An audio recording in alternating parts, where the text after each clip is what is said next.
Good afternoon and welcome to Building Kids' Lives, a production of the Children's Home of Reading. And today we are celebrating. We are celebrating the voices for recovery, and that recovery is possible because it is National Recovery Month. And today we have Mellisa Metzger. Hi, Mellisa. Hi, Jill. How are you? So today, Mellisa, I am so excited to have you as our guest because we know that recovery is something that is so important, and we do want to celebrate it, but we also know that there are a lot of mental health illnesses that are going out there and people are turning to substance abuse. Is that correct? Finding that out with what's going on out in the world today? I think it's just starting to come out. I mean, the opiate epidemic has been going on, and with everything being locked down and shut down, people haven't been able to socialize or, address their mental health. There's been, people not going to work, and those stressors do the financial losses and employment losses and things like that. And in times of stress, people resort to substance use at times. So I think as we start moving back into, the new normal and people returning to work, I think we're going to see, some issues with it, people showing up to, employment possibly drunk or hungover from the night before. So I think it's definitely important to watch as we move forward and, to be aware of the signs and symptoms. Let's talk about that substance abuse. It's not just the opioid epidemic that we're talking here, is it? No.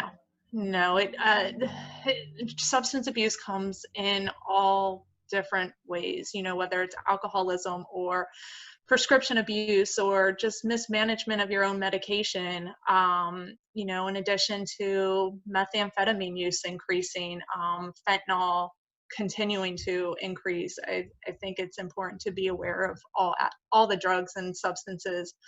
Gambling addiction, I'm sure, took hold, during this pandemic as well, with people being at home and gambling, now being on the internet.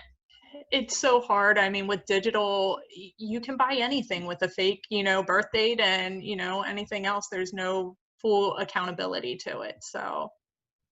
I do want to let our viewers know that in 2017, an estimated 20.7 million people who were 12 years or older needed substance abuse treatment. 20.7 million, but just 4 million people they received it. Yeah, those numbers are staggering. Especially with adolescents, it's so hard because there's not many places for them to go. There's not the amount of treatment for juveniles. And then if you go, if parents aren't on board, then you have to fight that battle, even though as a child you can sign yourself into drug and alcohol treatment without your parents, which is different than in mental health. So. Okay.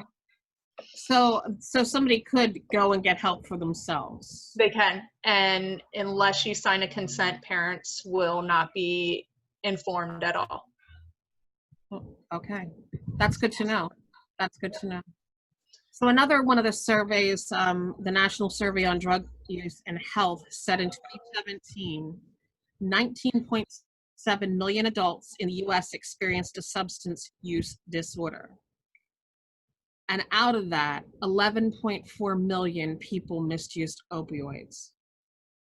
And the governor just signed another another phase, I guess, of the opioid, that we are in an opioid crisis. Isn't that correct? Like 2 weeks ago? I believe so, yes.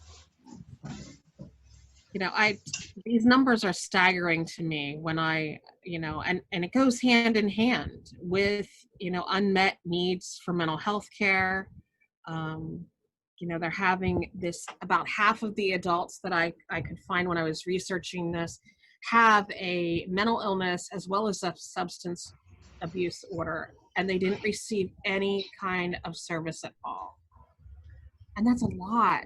It's a lot of people who need help out there. And so, Mellisa, your program works specifically with a target market, but you're also doing some outreach to the public. But let's talk about that specific, target market that you're working with.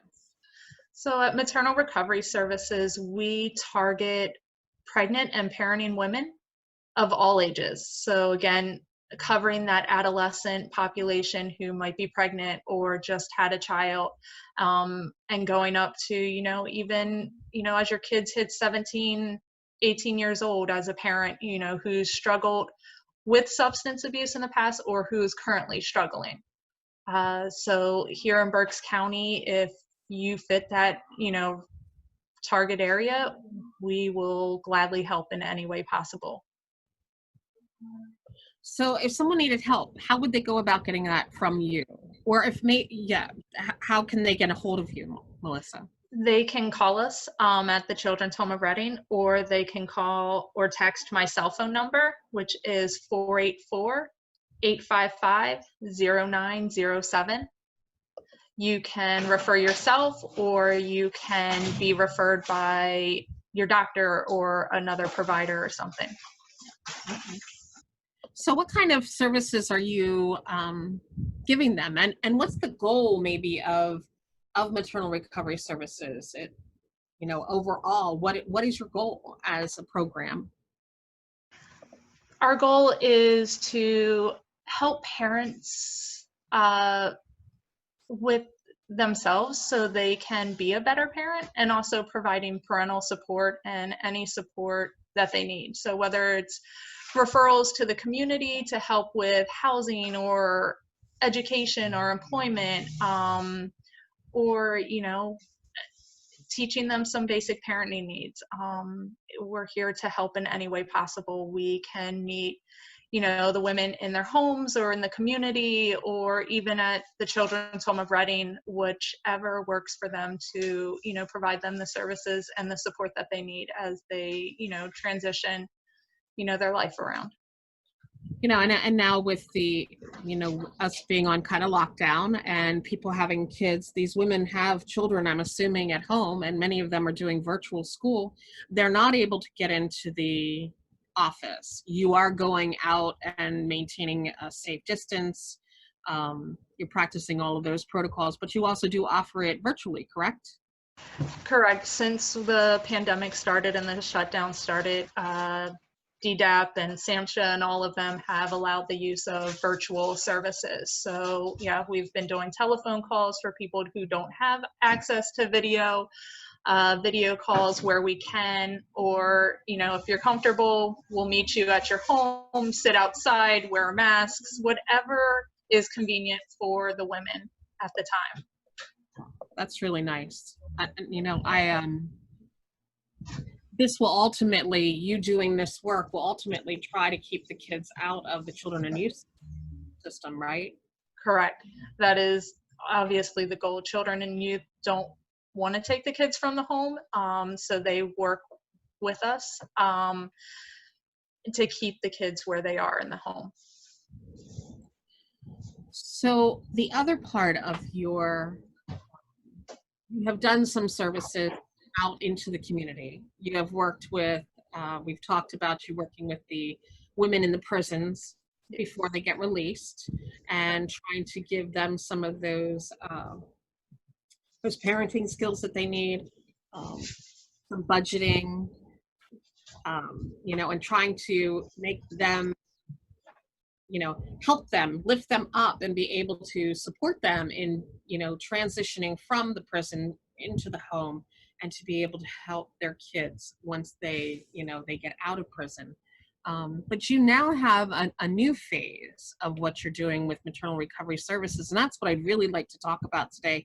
It's because you have so much happening, out in the community, and there's such a need in Berks County specifically, especially in Center City and outlying areas of the substance abuse, the opioid epidemic. And what are some of those community outreach things that you are doing to help combat this substance abuse? So like you said, we had been going into the prison. With the pandemic and everything, we haven't been able to go in. So there's also been other changes in Berks County. The Reading detox that everybody has utilized previously has closed down. Teen Challenge has taken over, being able to kind of fill the beds that Red and Detox was doing. So we are working with Teen Challenge to provide some support groups with them. So offering some curriculum within their women's long-term treatment program. So some of the curriculums that we, offer is the Seeking Safety, which is trauma-based, Nurturing Parents, and then Creating Lasting Family Relationships are all curriculums that we offer. So if you have programming and you're interested in adding some to it, we'd more than happy to offer our services and provide that curriculum to other places as well. Okay, so if somebody's interested, say I'm let's see, Teen Challenge is a great place, but what if I'm a church group with, and we know that there's an issue, and we know that our people are affected. I can't imagine a family not being affected in some way with some kind of substance abuse disorder in their, within their nucleus or maybe their extended family, but it does affect everybody. And, if I was a church group or maybe a civic organization and I wanted to, is this something that would be geared to? Absolutely. I think any organization has it somewhere, whether they're aware of it or they're not, and just parents in general with everything that's going on, like you said, mental health and substance abuse, everybody's affected in one way or another, and just being able to offer that support and that continued growth for parents and families, I think is an important role that we offer. Now, I just, we had family members who were touched by this, but, I think about our friends, that we've run into. I think the biggest thing is that people need to realize that they're not alone. That I think that's something that you can provide. So whether it's whether it's you or someone you love, this service might be something that can work for you. The programs that you offer, the nurturing and let's talk about each one of those and see, how would that relate to the community? Because I bet they don't know a whole lot about them. You guys just rattle them off all the time, and we really don't know what is the essence of each of those programs. So like I said, Seeking Safety is based more on trauma focus. So it's helping with grounding yourself, and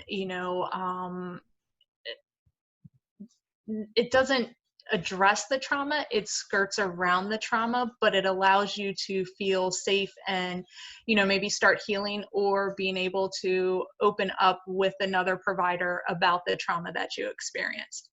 And with COVID and people dying because of COVID, that's creating trauma in itself. Being locked down and losing jobs can all be a form of trauma that people don't always recognize. Nurturing Parent is a family-based program, so just teaching ways to interact with kids and helping to guide and provide some new insight with parenting. And then the Raising Resilient Youth and Creating Lasting Families is another parenting curriculum that we've been doing in the prison for years, and the women kind of have taken a lot from it. So just another parenting resource to kind of help families.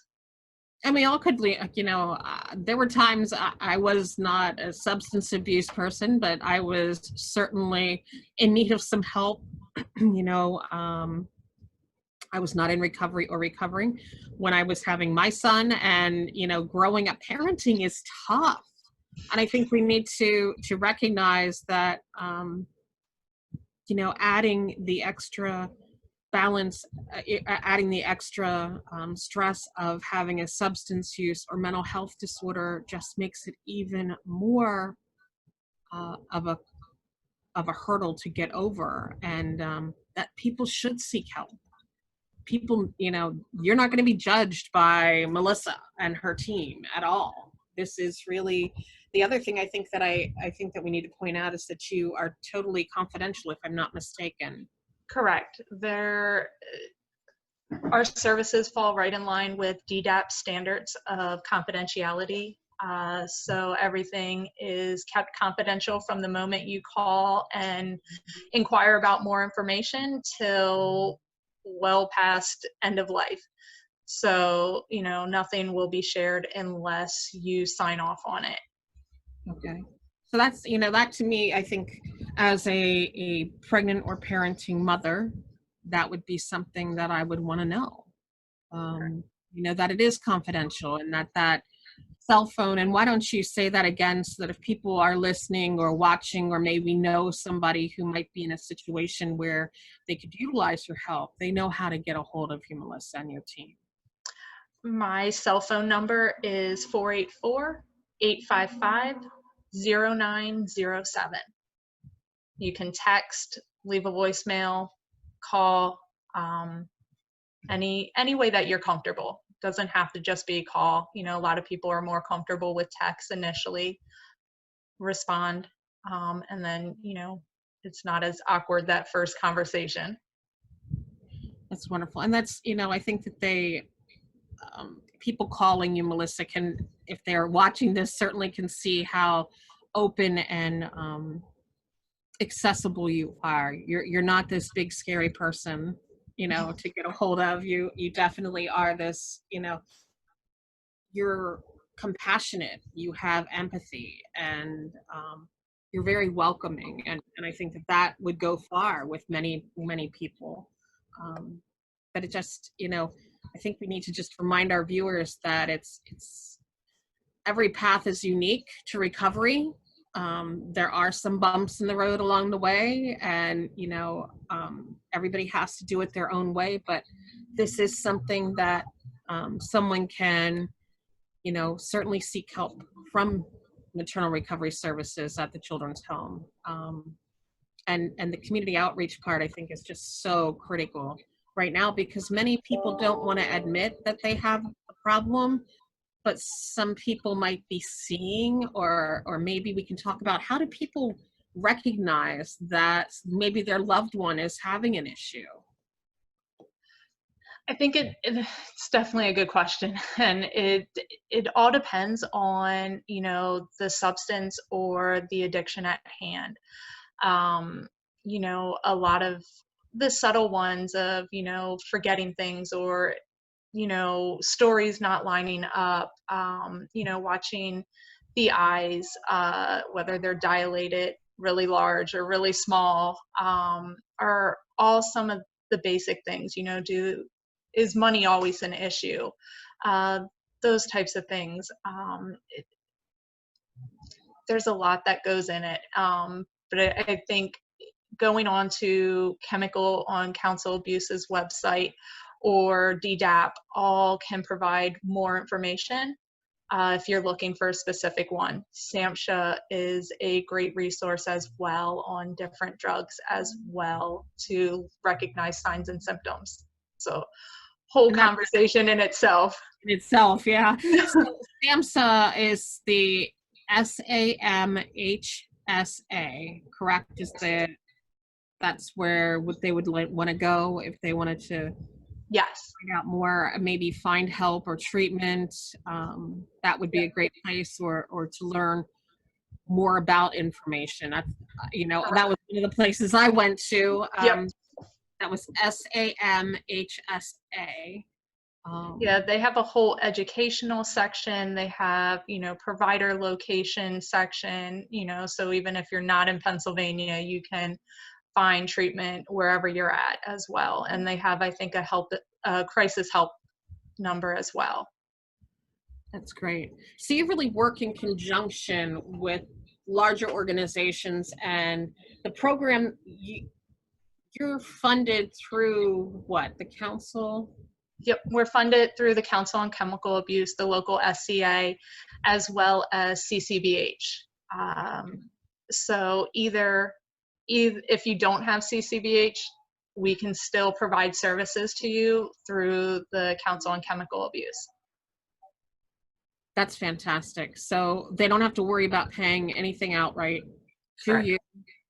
It's funded. It's a program that is, really necessary, and we want to be able to help as many as we possibly can. Many of the pregnant and parenting women out there who have kids or who are getting ready to be a new mother, who are addicted, or may just be struggling with, they may not think that they're addicted, but they are finding that they're needing it a little bit more. Them being able to call or text your number again, Mellisa. Why don't we give that one more time here? Number is 484-855-0907. And I think we'd be remiss if we didn't say, hey, you can also check us out on buildingkidslives.org, our website. Mellisa does have a whole page under the community programs called Maternal Recovery Services. You can go right on there, and all the ways to get a hold of Mellisa or her staff are on there, whether you call or text, which to me is just so weird, Mellisa, we're used to sending an email, but now we actually are having people reach out to us through text. Correct. The other thing people do is through Facebook pages. It boggles my mind that is now another communication style.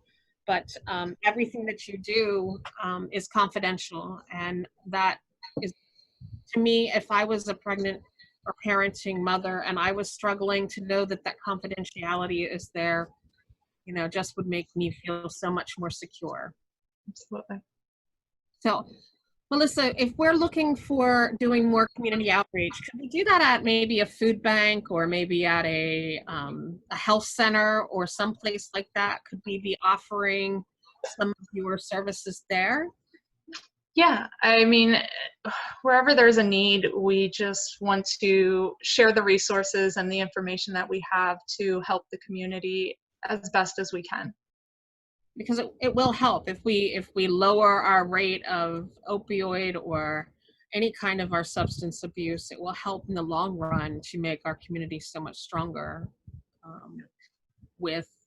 make it more vibrant. I think by having people employed, by having people not need those kinds of services, and opening it up to really helping them find the careers that they need or find the housing that they need. And you really do that, Mellisa. The graduates, we want to say congratulations to them for sure. Yes. Because they have done such a great job in staying,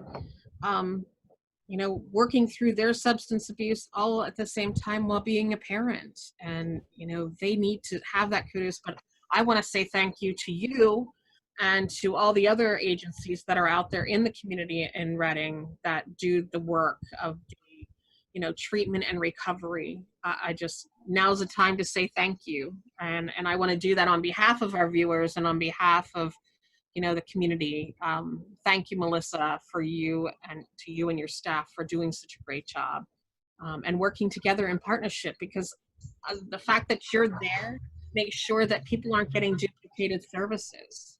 So we're not paying twice for somebody. You're connecting them to who they truly need to be connected to, and able to get them the help that they need. And that to me is so important. And I know it's important to our viewers as well. Absolutely. So Mellisa, if you had 2 things to say to our viewers, what 2 things would you want them to take away from this? In support of Recovery Month, obviously recovery is possible.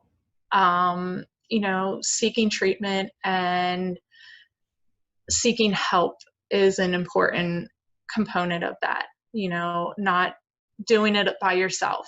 There are people and there are support systems that, can help you through it, because we do better when we have somebody, helping us and cheering us on and providing us the support that we need, and just somebody to check into and talk with, especially in this time of, where we're all so distant and computers and virtual conversations are more than not, and even just having the kids stuck at the house all the time and needing some time for you. That extra support, I think, is definitely important at this time. I think you're so right, Mellisa. And, I think everyone should be aware that you did a Facebook Live earlier this month, and you're going to be doing another couple Facebook Live events where people can ask you questions, learn about the services. So I'd encourage everybody to go to our website or become, tag us on Facebook, like us, and follow us on Facebook at the Children's Home of Reading, or on our website at www.buildingkidslives.org. And Mellisa and her team will be there to answer questions at least every other week for a while. I think we're looking at 2 a month, aren't we, Mellisa? We are. In recovery, and those who have graduated, and those who may just be starting, just remember that together we are stronger. That is, we want you to be healthy and be the best that you possibly can be, and, take advantage of the services that are right here in Berks County by calling Mellisa at Maternal Recovery Services, or visiting us online at www.buildingkidslives. But we want to celebrate those people who are doing the work, doing the hard work every day, and those people who are being, supportive, like Mellisa at Maternal Recovery, like CASA, or like COCA, like COCA, and like CASA. CASA does that too. They support the children when they end up in the system as well. So, Mellisa, I just thank you. I'm sure that this has been a really crazy time, and I think, unfortunately, we're going to see more fallout as this continues, and people's life changes. Whether they lose a job or gain a job or get a divorce, or, just this pandemic continues. I think we're going to be seeing a lot more, unfortunately, substance abuse and mental health disorders. So we're so glad that your program is here in Berks County to help people. So why don't we give them your phone number one more time? You can text or call 484-855-0907. Or you can certainly visit us at www.buildingkidslives.org. I want to thank Mellisa Metzger, Program Director for the Maternal Recovery Services Program, who is not only just working with women who are pregnant or parenting, but also doing some community outreach and helping organizations and offering programming to other agencies who might need some of the extra help or some evidence-based programming that can help their clients. So please reach out to Mellisa when you can. Mellisa, thank you so much. And again, let's just give those people who are in recovery, and, I'm so happy for you, and let's just lift you up for the work that you're doing and the work that you have going forward. So thank you so much, Mellisa, for being a guest today. And if you'd like to learn more about Mellisa and her program, please visit www.buildingkidslives.org.